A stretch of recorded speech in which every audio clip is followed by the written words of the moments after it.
welcome back, or if you're new to the show, also a very big welcome. We do diecast reviews here as Dutch Diecast Collector. This time we got a Luft X. Luft X is a quite old brand. It's from around 2013, copywriting at least. So it's 12 years old. Unfortunately, they stopped making, and they make mainly experimental German planes. So let's say things that never really flown, or partially got built and never completed. So X-weapons, as we would say, that's why Luft X. Packagings are quite old. They're all not really die-cast, by the way. So one spoiler alert, they're all resin. But we're gonna have a look at them. This one came in a quite fragile state. I had to do some repairs to her. Don't know much about the releaser. I have two in my cabinets here on the left. Horden and another Tri-Wing. I like them. So this is the Blohm and Voss. This is the Luft 002. We're gonna dig into it, see what's inside. Already, spoiler alert, I have 3 more to open. So in the next episodes, in the coming weeks, you will start seeing more Luft X products. I didn't want to make a full set of video out of it, because I just want to show you guys the single models. So, let's dig into it, see if it's worth something. Alrighty guys, so the Luft X Blohm and Voss P.210, it's a mouthful. The box is in very poor shape, and the box is also way too big for the job. I had to do repairs to this little fella, so I actually claimed my money back from the previous owner. He said in perfect condition. Now that was not the case.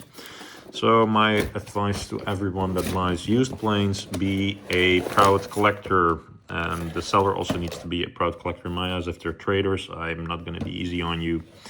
I will not treat you fondly if you send me shit.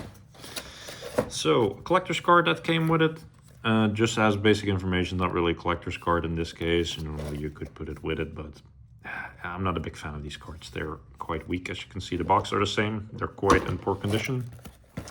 Now, you might have noticed another episode without gloves. It has some reasons for these little guys are from non-metal. So only the missiles are metal, and as you can see, the paint is already chipping. So let's start right away about quality. So this thing is 10-15 years old, and it's already having issues like zinc rot almost. So that's the main reason why I asked my money back. Now in this case it's the paint, luckily, that's falling off the missiles. But I'm not going to touch the missiles too much. They're in really poor shape.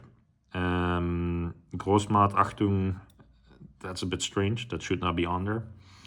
The engine details are very poor. The antennas are very poor. The cockpit has no details in it.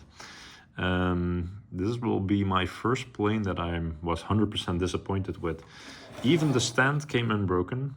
The stands are that weak, by the way. They're also resin. They are of a poor quality. These are those type of planes I would not start collecting. It's shit, to be honest. It's gonna go into my collector's part of experimental planes, but overall, guys, this Luft X is a downer. There's not much to talk about that's positive, except for the paint maybe, that's really cool. But for the rest, it's a shit quality. I would not pay 60 euros new for one of these little fellas.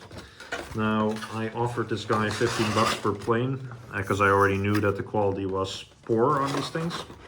And to be honest, I would not start collecting them. There's a reason why Luft X also is no longer producing. Their resin models are not the best.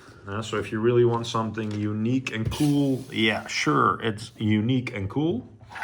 But if you're going for quality, and you're like me, a quality-minded guy, for diecast at least, then I would not go with the Luft X series. So that's my first humble opinion on the first plane that we unboxed. So that's not really a good start for Luft X. Now though, they make cool little planes, as you can see. I will zoom in a little bit for you guys so you guys can check out what you think. The canopy, by the way, was loose. I had to use a little bit of double-sided tape from another hobby. In general, the resin work, the molding is quite okay. But in overall, if I look at 10 years of quality and how it's degraded badly, same goes for the box. It depends also on the user a bit. Cannot say much positive about it for now. So I'll leave this one running. I'm gonna shoot the next 3 videos also in a sec, so you guys can see it. So this will be a multi-episode. So there will be 4 episodes with the same font picture and everything, so that you guys can also have a bit of an opinion on it. But I hope to see you guys next time for another video. Please like, share, subscribe, leave a comment, and thank you. Stay safe.